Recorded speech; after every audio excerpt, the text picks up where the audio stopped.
ہم میں سے بعض لوگ یہ سوچتے ہیں کہ ابلیس پہلے ایک فرشتہ تھا اور اب شیطان بن گیا ہے، جو کہ غلط ہے۔ شروع میں ابلیس ایک نیک جن تھا اور اللہ کی عبادت کرتا تھا۔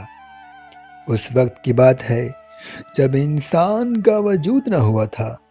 ایک مرتبہ ابلیس نے زمین پر 600 یا 6000 سال کا سجدہ کیا۔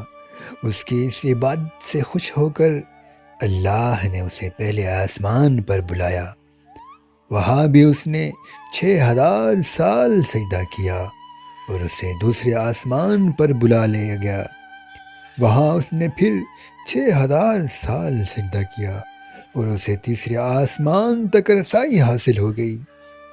اس طرح وہ اللہ کی عبادت کرتا رہا اور اسے عرش پر بلا لیا گیا۔ وہاں وہ اللہ کی عبادت کرتا اور باغات وغیرہ میں آرام سے رہتا۔ ایک مرتبہ اللہ تعالیٰ نے فرمایا، میں زمین میں اپنا نائب بنانے والا ہوں۔ سورۃ البقرہ آیت نمبر 30۔ اللہ نے فرشتوں سے فرمایا، زمین سے کچھ مٹی لے آؤ۔ جب وہ مٹی لے آئے تو اللہ نے فرمایا، اس کا پتلا بناؤ۔ جب پتلا بن گیا تو اس میں اللہ تعالیٰ نے روح پھونک دی، پھر اس کا نام آدم رکھا اور فرشتوں کو حکم دیا کہ اسے سجدہ کرو۔ سب نے سجدہ کیا لیکن ابلیس نے نہ کیا۔ اللہ نے فرمایا کہ تجھے کس شے نے اسے سجدہ کرنے سے روکا ہے؟ تو بولا، میں اس سے بہتر ہوں، میں آگ سے بنا ہوں اور یہ مٹی سے۔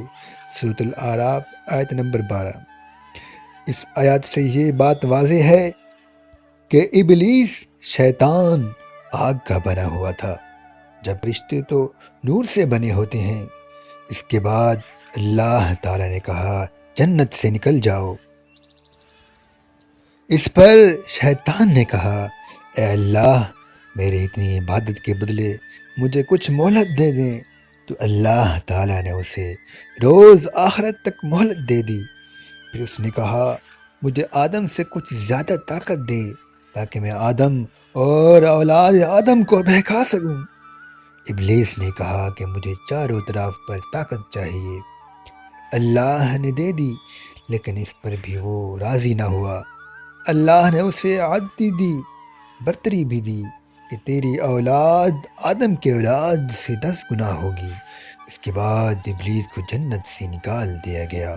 یا اللہ، ہم سب کو نفس و شیطان کے شر سے محفوظ رکھ، آمین۔